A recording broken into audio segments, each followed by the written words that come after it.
Have you ever been with someone who could walk into a room and make everybody else in the room feel important, but somehow the person closest to them, usually the one they walked into the room with, always ends up feeling invisible?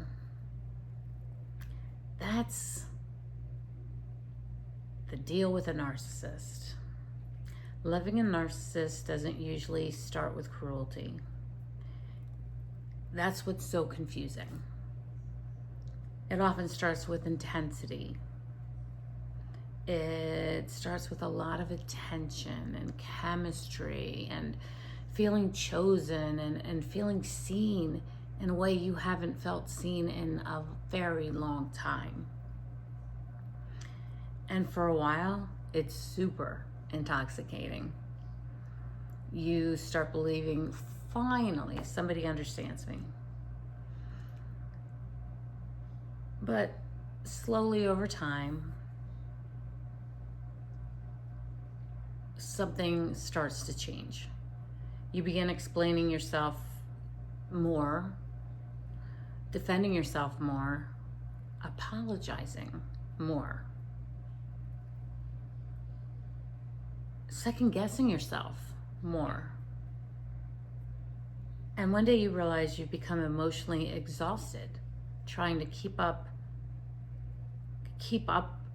peace, just simple peace, with someone who only seems peaceful when everything revolves around them. I've known a few of these in my time, so that's why I'm easily able to talk about it. Sorry, my foot keeps stepping on the tripod. Anyway, so when do you start to realize that it's just exhausting? And that realization is actually heartbreaking, right? It's heartbreaking.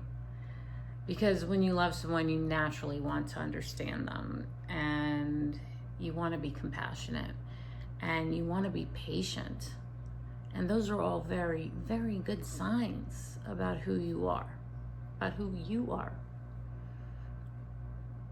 So people who love narcissists often stay much longer in whatever the relationship is. This does not have to be a romantic relationship. This can be a sibling, this can be a parent, this can be a friend that you've known forever. And maybe you could handle it for a long time, but it becomes harder and harder as time goes on. And loving a narcissist keeps you in because of the love. It keeps you on trying to work it out because of the love that you feel. And you keep hoping, maybe if I explain my feelings in a better way, maybe if I love them harder, if I put more into my love for them, maybe if I stop reacting to everything they say, maybe if I become easier to love, that things will get better. But that's not the truth. You don't start to heal yourself by abandoning yourself. And that's actually what slowly starts happening in these type of relationships. Little by little, you get smaller. Your voice gets quieter. Your nervous system gets louder, but your voice gets quieter because what's the point in the argument? What's the point in fighting it? You're never gonna win, right? So you start overthinking. The tone of your voice, the timing of your texts even, how you bring things up, whether you're too emotional when you talk about things. What maybe you're feeling like you're too sensitive or too needy or too just difficult in general. And after a while, you stop feeling like yourself. Of course you do. Of course you do, because you're the one trying to change everything. You feel anxious all the time. You feel drained, exhausted all of the time. Hyper aware all the time. Everything you say, everything you do, their reaction to everything you say and do. You're hyper aware.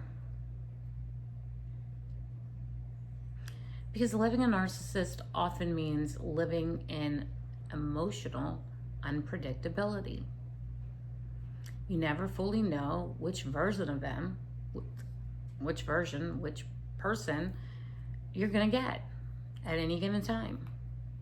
Are you gonna get the loving version that you fell in love with, or that you've loved your life?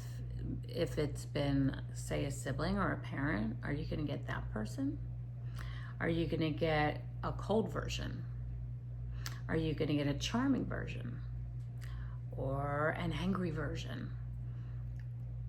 The dismissive version? The version that suddenly acts like you are the problem because you have feelings.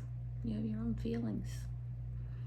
And that emotional inconsistency creates confusion. No doubt. Of course it does.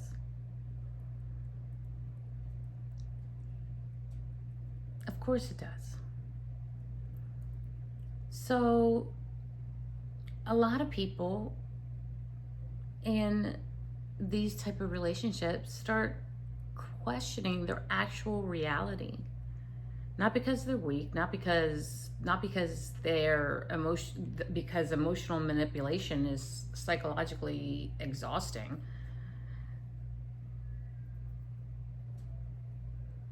It is emotionally exhausting. It is emotional manipulation.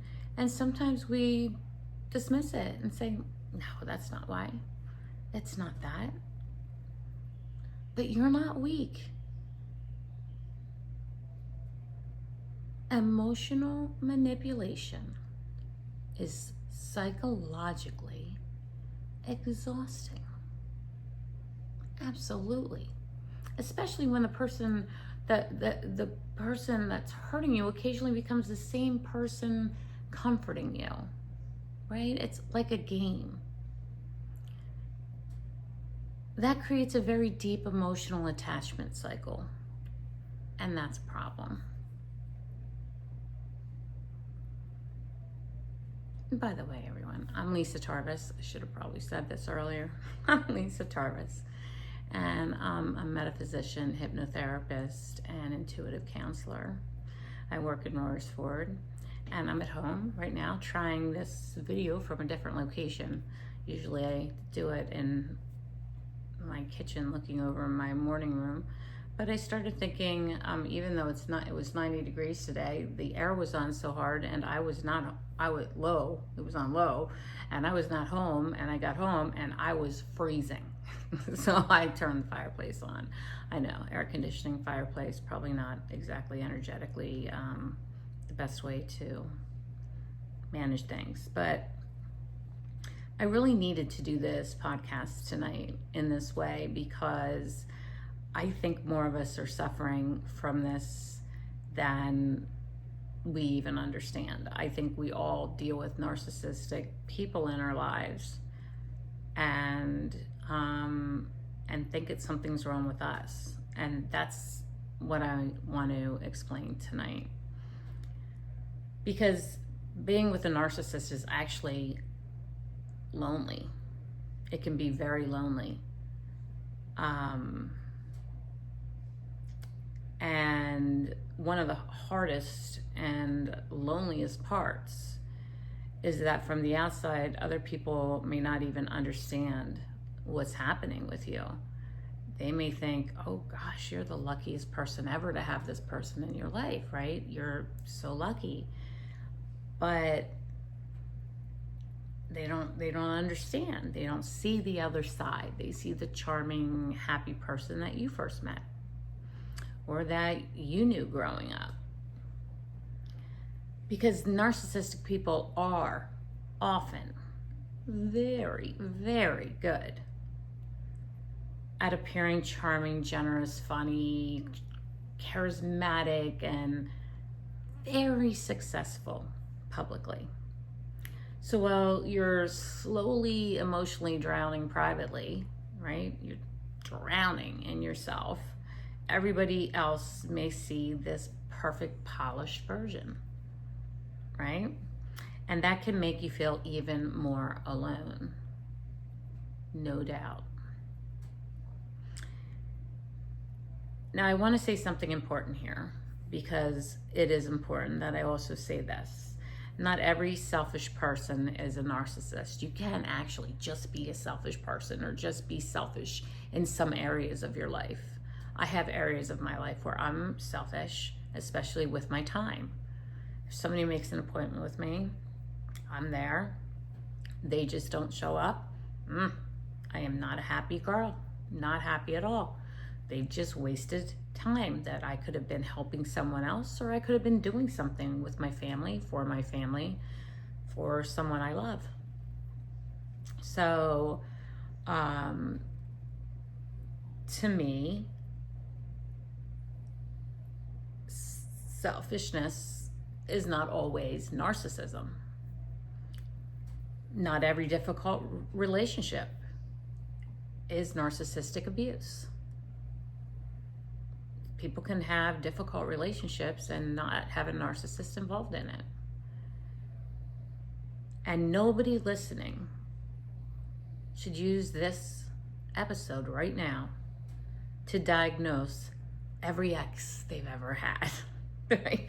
So narcissism is also one of those words that gets thrown around a lot lately. You know, it's like we have certain trigger things that go on, I think, at different times. And I think narcissism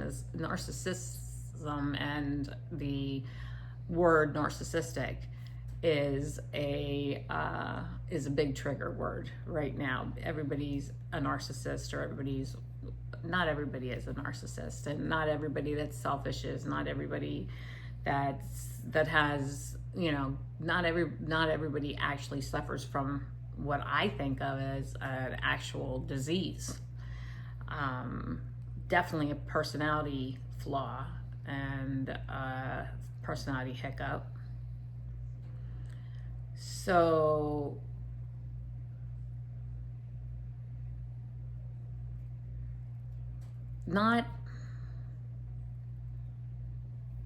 I don't want anybody listening to this to think that they should look back, oh, no wonder our relationship broke up. He was so narcissistic, or she was so narcissistic, or no wonder I can't talk to my sister anymore. She's such a narcissist, or no wonder this friend and I don't speak anymore. She's such a narcissist, or he's such a narcissist, because that's not the truth. That's absolutely unfair to call everybody that you've ever failed at a relationship with a narcissist, or abusive. But if you constantly feel emotionally erased, emotionally unsafe, chronically blamed, right? It's always your fault. If you feel unheard all the time, or like your emotional needs only matter when they're convenient for the other person, right? That matters. Your pain does matter. And one of the hardest parts of healing after loving a narcissist is learning to trust yourself again. And that's true. Because these relationships often disconnect people from their intuition, right? So when we feel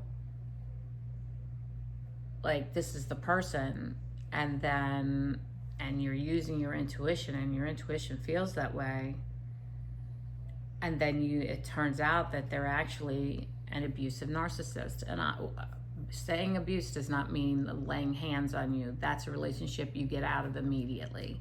Anybody lays hands on you, it's a bad relationship, and you need to go. This is an emotional abuse sort of situation, and in most cases they don't succeed, but they can succeed. So maybe you stop asking yourself, what do I feel? And start asking, how do I keep them okay? That's a problem, right? That's where survival takes you, though. You know, that's where your need to survive in this relationship takes you. But that's not love. That is absolutely not love. Real love should not require the slow destruction of yourself to maintain it. And I think so many people listening today needed permission to hear that. Needed to hear it and need to know that this is the truth.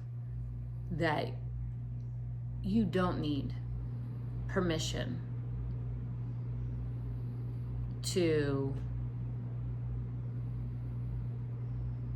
understand that real love should not require the slow destruction of yourself.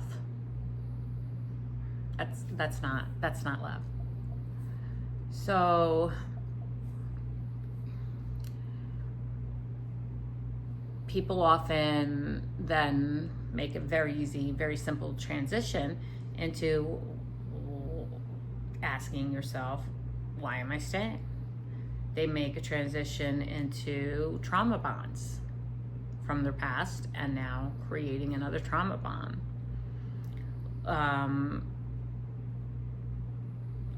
They see the potential of loving this person. If this person wasn't this way, you know, he has so much potential, or she has so much potential. And then you have to go through a grieving process of wondering who they thought they were, of grieving who you thought they were, right? And then rebuilding your self-worth afterward. And you have to do that. Even sometimes while you're still in the relationship, you have to rebuild your self-worth. We have to do it all the time. This is one of those times. We also have to recognize how narcissistic relationships affect our nervous systems. We have to understand and be okay with the guilt that comes with leaving. Oh, what is this person gonna do without me in their life? Like, I do everything for this person, but they're not doing everything for you. I don't care what they're doing for you physically. If they're not emotionally supporting you, if they're not emotionally there for you, if you give and get nothing back, that's not a healthy relationship. And there's no guilt involved in that. And if there is, it's part of the grieving process of giving it up, giving up the person, giving up this idea of what they could have been, who they could have been, who you thought they were. And mostly the difference between compassion and self-abandonment is important here. And your closing your closing of this relationship should be soft and hopeful. Because if you're listening to this right now and you're starting to realize this is very much how you see yourself and how you see your relationships,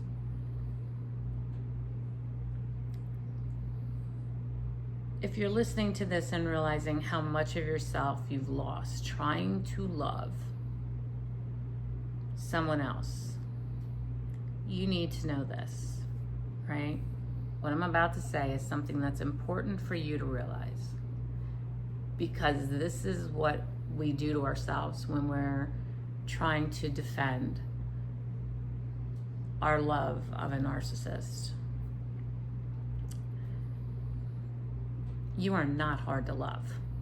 You are not hard to love. You are not too emotional. Absolutely not. You're not asking too much by wanting consistency in your relationship, care, emotional safety, and mutual respect. That's not too much to ask. And healing starts the moment you stop abandoning yourself just to keep someone else comfortable.